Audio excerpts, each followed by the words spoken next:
സർവകലാശാലകൾ കാവ്യവൽക്കരിക്കാനുള്ള ഗവർണറുടെ ഇടപെടലുകൾക്കെതിരെ SFI Malappuram GST ഓഫീസിലേക്ക് മാർച്ചും ധർണയും നടത്തി. എസ്എഫ്ഐ ജില്ലാ കമ്മിറ്റി നേതൃത്വത്തിൽ മലപ്പുറം ജിഎസ്ടി ഓഫീസിലേക്ക് നടന്ന മാർച്ച് കേന്ദ്ര കമ്മിറ്റി അംഗം പി അക്ഷര ഉദ്ഘാടനം ചെയ്തു.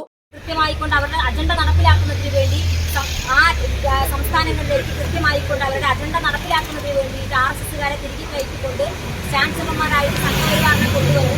അതുപോലെ സംസ്ഥാനത്തിന്റെ ഉന്നതമായിട്ടുള്ള സർവകലാശാലകളിലേക്ക് വൈസ് ചാൻസലർമാരായിക്കൊണ്ട് ഇവരുടെ സംഘപരിവാറിന്റെ ആളുകളെ കൊണ്ടുവന്ന് വലിയ രീതിയിലുള്ള പ്രതിസന്ധിയും പ്രയാസവും നമ്മുടെ സർവകലാശാലയിൽ നടത്തിയെടുത്ത് നമ്മൾ കണ്ടിട്ടുണ്ട്. പാവങ്ങളായിട്ടുള്ള ആളുകൾ പഠിക്കുന്ന നമ്മളെപ്പോലെയുള്ള സാധാരണക്കാരായിട്ടുള്ള വിദ്യാർത്ഥികൾ പഠിക്കുന്ന സർവകലാശാലയിലൊക്കെ ഇങ്ങനെ ഇത്തരത്തിലുള്ള പ്രവർത്തനങ്ങൾ ഈ സംഘപരിവാർ നടത്തിവരും നമ്മൾ കാണുന്നുണ്ട്. നമുക്കറിയാം, ഒരു സംസ്ഥാനത്തിന്റെ അല്ലെങ്കിൽ സർവകലാശാലകളുടെ ചട്ടമനുസരിച്ചുകൊണ്ട് നടക്കാൻ പാടില്ലാത്ത സ്ഥിതിവിശേഷങ്ങളാണ് നമ്മളൊക്കെ വിദ്യാർത്ഥികളായിരിക്കുന്ന ഈ കേരള സംസ്ഥാനത്തിലെ മുഴുവൻ സർവകലാശാലകളും സംഘപരിവാർ നടത്തിവരും നമ്മൾ ശ്രദ്ധയിൽപ്പെട്ടിട്ടുണ്ട്. അതുകൊണ്ട് തന്നെയാണ് ഇത്തരത്തിലുള്ള വലിയൊരു സമരം നമ്മുടെ നേതൃത്വത്തിൽ ഇങ്ങനെ നമ്മുടെ സംസ്ഥാനത്തൊട്ടാകെയായിട്ട് നടത്തിവരുന്നത്. ജില്ലാ പ്രസിഡന്റ് കെ മുഹമ്മദ് ശിഹാബ് അധ്യക്ഷനായി. സംസ്ഥാന കമ്മിറ്റി അംഗം എം സുജിൻ സംസാരിച്ചു. ജില്ലാ സെക്രട്ടറി എൻ ആദിൽ സ്വാഗതവും ജില്ലാ സെക്രട്ടേറിയറ്റ് അംഗം സിബി മറിയം നന്ദിയും പറഞ്ഞു. East live Malappuram.